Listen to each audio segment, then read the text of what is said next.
పంచకేదారాల్లో భాగంగా ఈరోజు కేదార్నాథ్ గురించి చెప్పుకుందాం. ఎందుకంటే క్రమ పద్ధతిలో ఆలయాలను దర్శించాల్సినప్పుడు మొదట ఈ గౌరీకుండ మీదుగా కేదార్నాథ్కు వెళ్ళి ఆయన దర్శనం చేసుకోవాలి.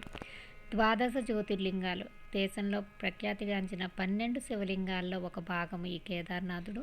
చార్ధామ్ యాత్ర అంటే గంగోత్రి, యమునోత్రి, బద్రీనాథ్, కేదార్నాథ్ ఈ నాలుగుని ఒక యాత్రగా దర్శిస్తారు. యాత్ర చేసి ఈ నాలుగుని ఒక దర్శనానికి వెళ్తారనమాట. ఈ యాత్రలో కూడా ఒక ముఖ్య భాగం. అంతేకాకుండా పంచకేదారాల్లో కూడా మొదటిది ఈ కేదార్నాథ్. ఇది ఈ ఆలయం సముద్ర మట్టానికి 3600 మీటర్ల ఎత్తులో ఉంటుంది. గంగానదికి ఉపనది అయిన మందాకిని ఒడ్డున ఉంటుంది.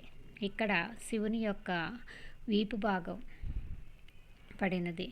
ఇందులో శివలింగం త్రిభుజాకారంలో ఉంటుంది. ఇక్కడ గౌరీకుండ ఉంటుంది. అందులో వేడి నీళ్ళు వస్తాయి. ఆకుపచ్చ కొలనుగా కనిపించే వాసుకి తల్ కూడా ఉంటుంది.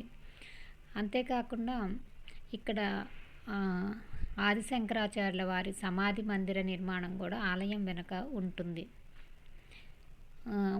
అక్షయ తృతీయ నాడు ఈ ఆలయాన్ని ద్వారాలు తీసుకొచ్చి పూజలు మొదలు పెడతారు. కానీ తర్వాత 6 నెలల తర్వాత చలికాలంలో చలి ఎక్కువైపోవడం వలన ఈ ఆలయాన్ని మూసివేస్తారు.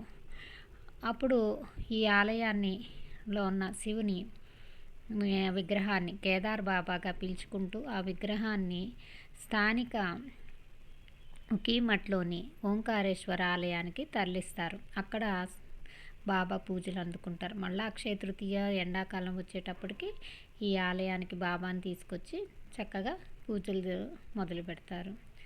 ఈ వీడియో నచ్చితే తప్పకుండా లైక్ చేయండి, షేర్ చేయండి, ఫాలో అవ్వండి, సబ్స్క్రైబ్ చేయండి. ధన్యవాదాలు. ఓం కేదారేశ్వరాయ నమః.